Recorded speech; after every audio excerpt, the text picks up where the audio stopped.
Existe uma diferença silenciosa entre estar preso e estar distraído. E essa diferença define a forma como você enxerga a própria liberdade. Alguém preso sabe que há grades, sabe que há limites, sabe que existe algo impedindo o movimento. Mas alguém distraído acredita que está escolhendo. E isso é muito mais sofisticado. Porque prisão gera revolta, distração gera complacência. Se você quiser controlar alguém pela força, você precisa vigiar. Se quiser controlar pelo medo, você precisa sustentar tensão. Mas se você controlar pela distração, a própria pessoa mantém o mecanismo funcionando. Isso é eficiência estrutural. Agora observe o mundo ao seu redor. Nunca tivemos tanta liberdade aparente. Nunca tivemos tantas escolhas. Nunca tivemos tantas opções de entretenimento, informação, opinião, narrativa. E ao mesmo tempo, nunca estivemos tão fragmentados internamente. Você acorda e antes mesmo de falar com alguém, já foi exposto a dezenas de estímulos. Notícias, mensagens, vídeos curtos, alertas, análises, opiniões. Seu cérebro já começou o dia reagindo, não refletindo. Existe uma diferença enorme entre reação e reflexão. Reação é automática. Reflexão exige pausa. E pausa se tornou desconfortável. Você já percebeu como o silêncio incomoda? Ficar sem mexer no celular por alguns minutos parece estranho. Esperar sem olhar a tela parece vazio. Ficar só com seus próprios pensamentos parece excessivo. Mas isso não é natural. Isso é adaptação. O cérebro humano é plástico. Ele se adapta ao ambiente. Se o ambiente é rápido, ele acelera. Se o ambiente é fragmentado, ele fragmenta. Se o ambiente é superficial, ele perde profundidade. E então algo acontece que quase ninguém percebe. Você começa a confundir estímulo com significado. Quanto mais estímulo, mais você sente que está vivendo. Mas sentir intensidade não significa viver com consciência. Aqui está um ponto crucial. A economia moderna não disputa apenas dinheiro. Ela disputa atenção, porque a atenção é o recurso mais escasso do século. Plataformas competem por segundos, empresas competem por cliques, narrativas competem por foco, e o que mantém você engajado não é clareza, é interrupção. Você começa algo, é interrompido, recomeça, interrompido novamente. Essa quebra constante impede uma coisa essencial: continuidade de pensamento. E continuidade é o que gera profundidade. Pensamentos profundos exigem tempo ininterrupto. Exigem linha de raciocínio. Exigem maturação interna. Mas se sua mente é constantemente puxada para outro lugar, você nunca conclui. E uma mente que não conclui, não confronta. Isso não é teoria exagerada. É neurociência básica. O sistema dopaminérgico responde à novidade. Responde à recompensa rápida. Responde à imprevisibilidade. Quanto mais estímulos rápidos você consome, mais seu cérebro se ajusta a esse padrão. E então textos longos parecem cansativos.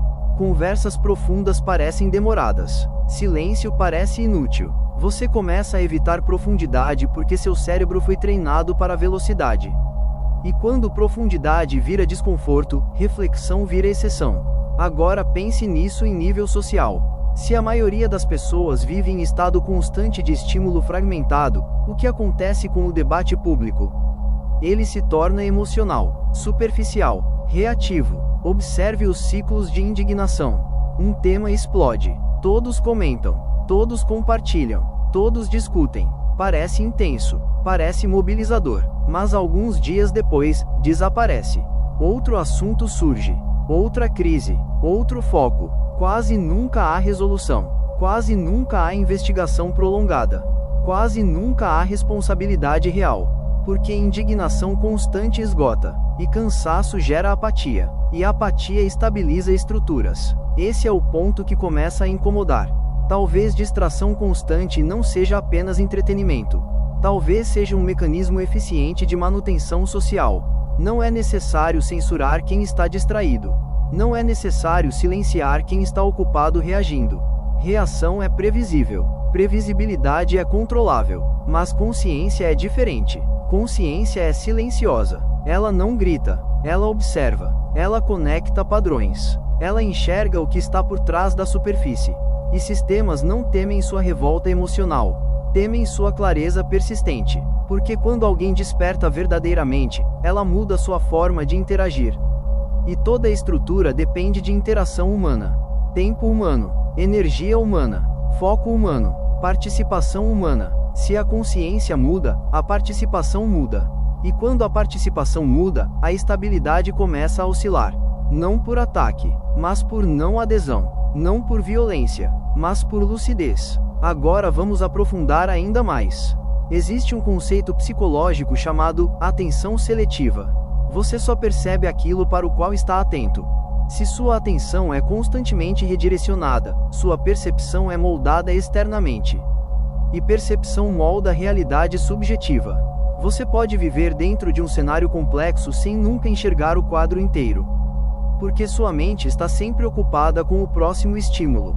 Essa é a parte mais sofisticada da distração. Ela não impede você de pensar. Ela impede você de terminar de pensar. E pensamentos incompletos raramente se transformam em mudança. Agora imagine isso ao longo de anos, décadas, gerações. Uma cultura inteira acostumada à fragmentação. Uma sociedade que consome informação mas não metaboliza. Que reage mas não integra. Que comenta mas não transforma. Nesse cenário, despertar não é um evento emocional. É um processo cognitivo. É recuperar continuidade. É sustentar foco por tempo suficiente para enxergar padrão. E padrões revelam estruturas. Estruturas revelam incentivos. Incentivos revelam intenções. E quando você começa a enxergar incentivos, você entende muito mais do que discursos. Porque discursos podem mentir. Incentivos raramente mentem. Agora eu quero que você pare por alguns segundos. Observe sua própria experiência. Quantas vezes você começou a refletir sobre algo importante e foi interrompido? Quantas vezes você sentiu que precisava entender melhor uma situação, mas outro assunto tomou sua atenção? Quantas vezes você sentiu indignação e alguns dias depois já estava imerso em outra narrativa? Isso não é fraqueza individual, é ambiente estruturado. Mas aqui está a parte transformadora: ambiente influencia, mas consciência escolhe. Você não controla tudo o que aparece diante de você, mas controla onde decide permanecer. E permanência é poder. Se você escolhe permanecer em reflexão, você fortalece clareza. Se escolhe permanecer em estímulo constante, fortalece dispersão. Essa é a bifurcação invisível. Distração é confortável. Consciência é exigente. Porque consciência obriga você a assumir responsabilidade. Não dá para culpar o algoritmo se você não escolhe interromper. Não dá para culpar o sistema se você nunca pausa para observar. Despertar não é acusar, é assumir. E assumir muda a postura. Você começa a filtrar melhor o que consome. Começa a escolher silêncio intencional. Começa a perceber manipulações emocionais. Começa a enxergar padrões repetitivos. E quando isso acontece, você não volta ao estado anterior. Você não consegue desver. Essa é a essência do fim da cegueira. Não é destruir o sistema. É deixar de funcionar no automático. E quando indivíduos deixam de funcionar no automático, algo coletivo começa a mudar. Talvez lentamente, talvez silenciosamente, mas consistentemente. Se você chegou até aqui nesse vídeo, já está exercitando algo raro hoje: continuidade.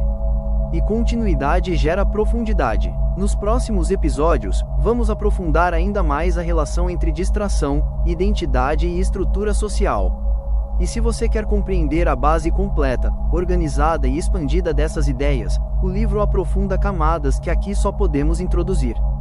Porque algumas reflexões exigem mais do que minutos. Exigem maturação, exigem retorno, exigem leitura lenta.